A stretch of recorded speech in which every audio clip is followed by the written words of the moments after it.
Okay, now being a lawyer, diretsahan po tayo. Let's talk of some legal points. Lumalabas ngayon, no, the camp of Senator Alan Peter Cayetano, frankly speaking, posts coming from Senator Pia Cayetano, said, kailan ba naging 13 ang 12? May mga ganon. May mga lumalabas, ang majority ng 24 ay 13, hindi 12. Senator Lauren Legarda issued a statement and said, unconstitutional ang ginawa po ninyo. Siguro, let's start with something really basic. Paano kayo nagbilang na 12 ang bagong majority given ang sinasabi ni Senator Alan Cayetano is 24 ang members ng Senado? Bakit kayo nagbilang na 22 lang? Ipaliwanag niyo yun, sir. Yung kaso ng Avellino versus Cuenco, maliwanag doon, no, na once a senator or senators are outside the coercive powers of the Senate, ay hindi na siya binibilang sa quorum. So in the Avellino case, one senator was abroad. Coercive powers of the Senate ay hindi na siya binibilang sa quorum. So in the Avellino case, one senator was abroad.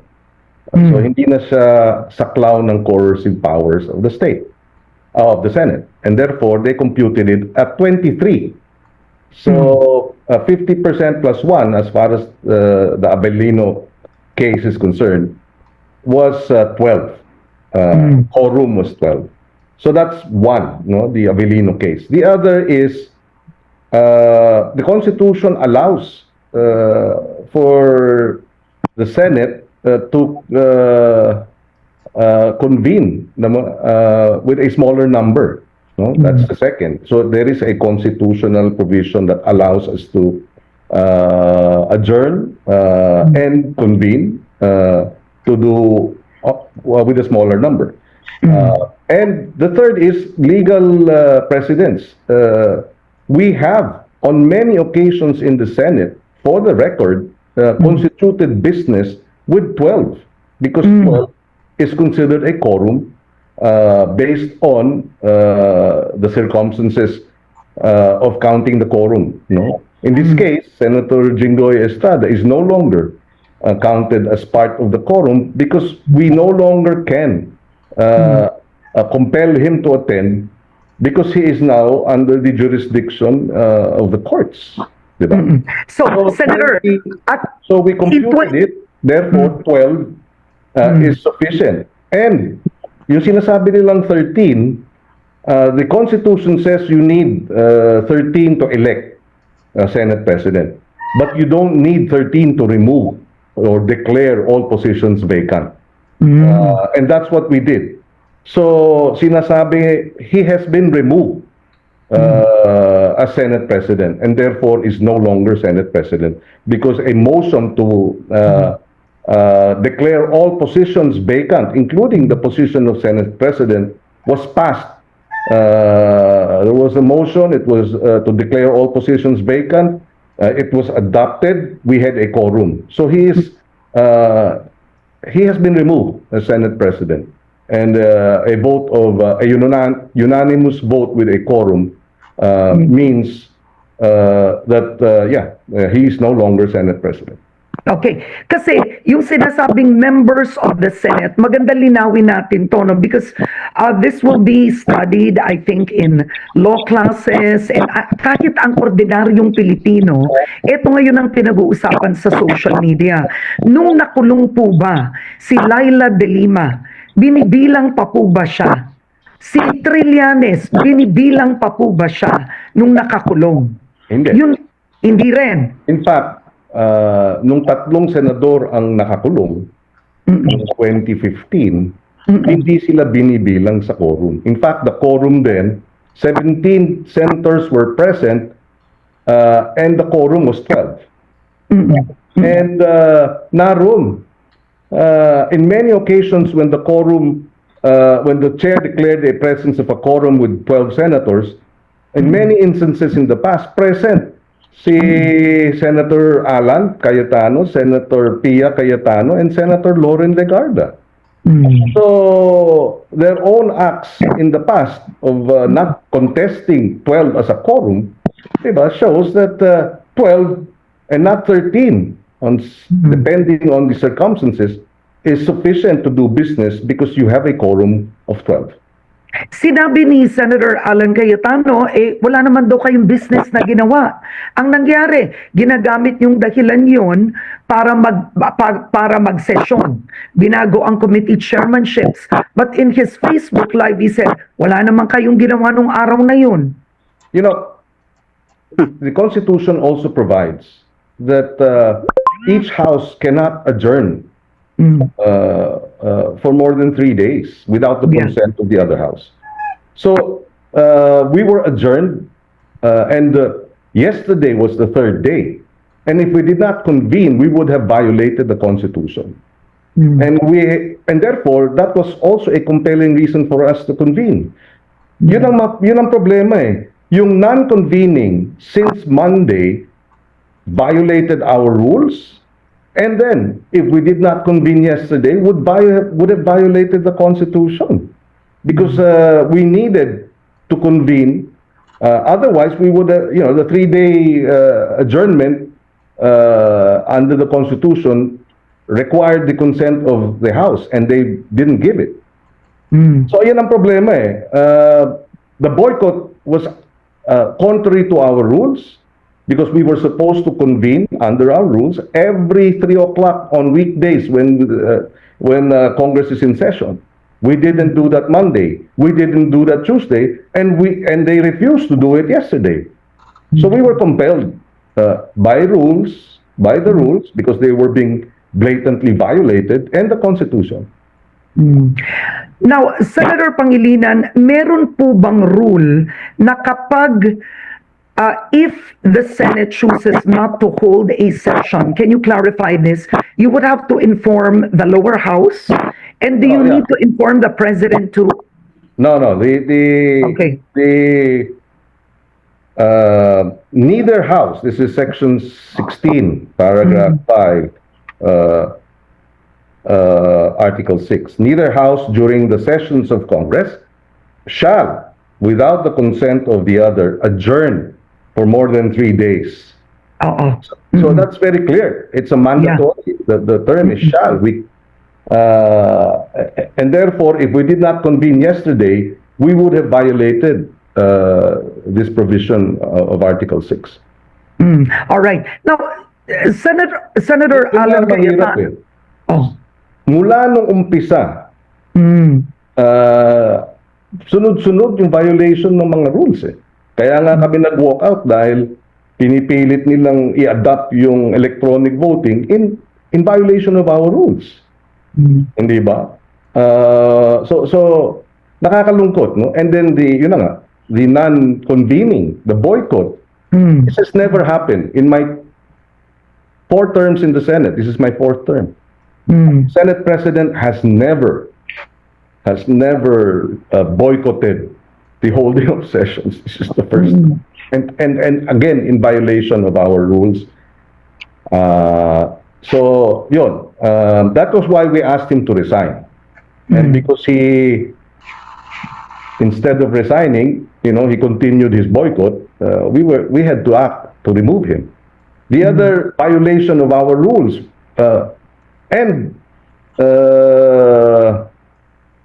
was done yesterday.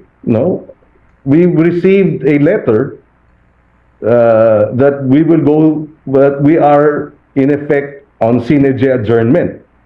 The declaration of the sine die adjournment is a concurrent resolution. It's done by concurrent resolution of both houses. It's not done by the letter of a Senate President. The Senate President is not the Senate. Neither is the Senate President, the House. Our practice is, diba, a sine die adjournment is done by concurrent resolution of both houses. So yun, ay talagang violation na naman ng aming rules Oo. na notice na lang yung Senate adjournment and it was not done in plenary. Okay, because this is all about the rules. This is all about the rules.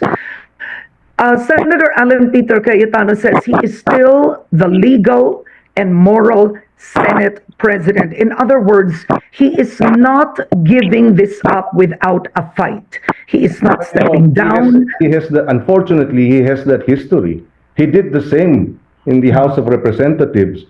Nung nalaman niyang wala na siyang numero, pinadlock niya yung House of Representatives. Napilitan tuloy yung House leadership and the members to convene outside sa Celebrity Sports Plaza sila nag-convene. So, ang sa akin, wag naman tayo, bakit tayo kapit tuko? Diba? And he was the one who said that you can remove a Senate President, and we removed him by a unanimous vote, there being a quorum. All right. The Senate President, and his actions are usurpation as well as abuse. Diba?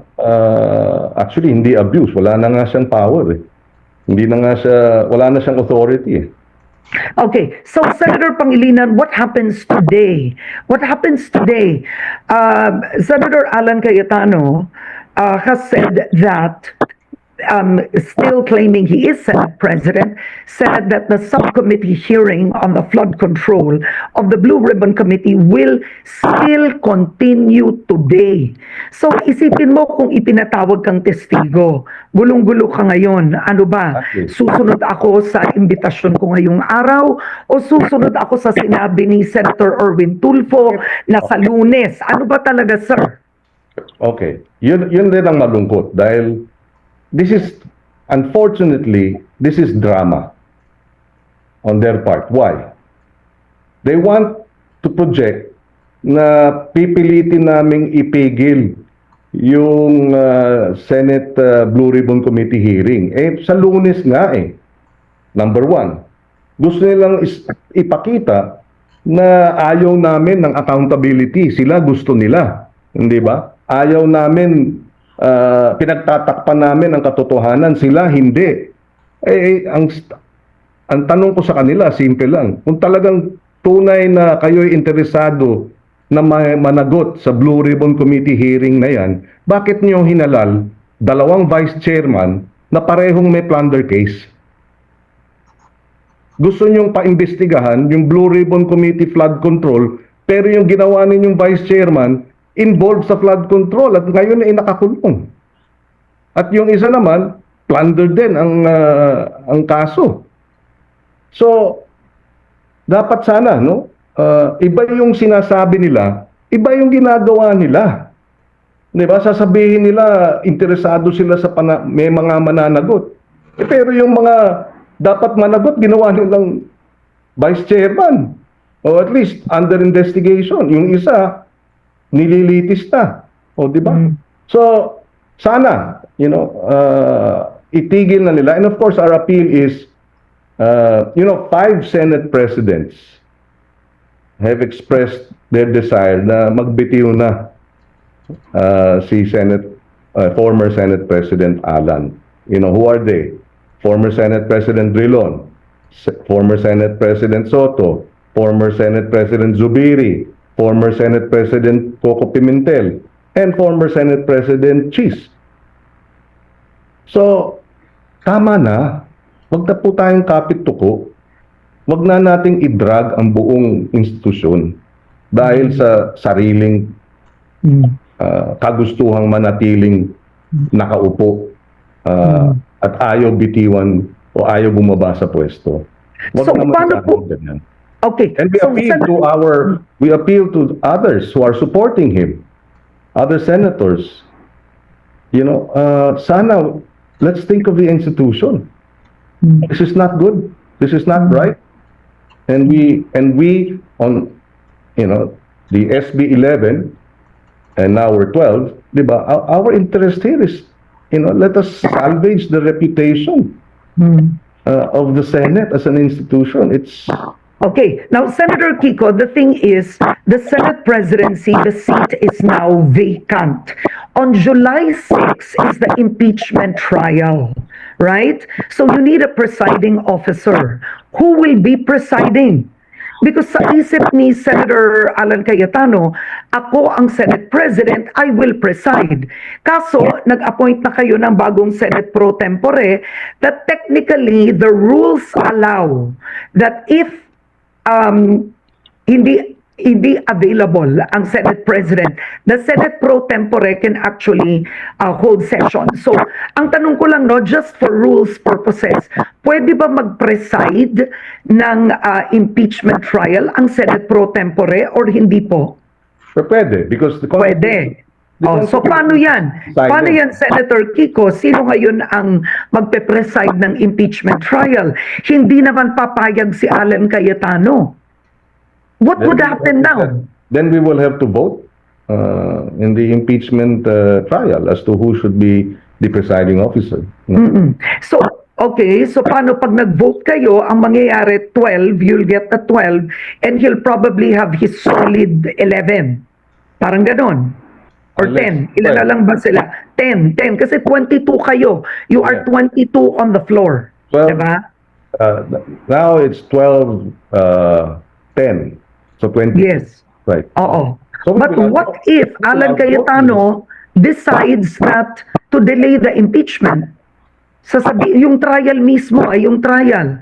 So that he can hold on to the post longer. In other words, He will he just can have choose to take this to the Supreme Court. Pwede niya dalhin to sa Yeah. Supreme Court. Yes, we hope not. We hope that there will be no delay.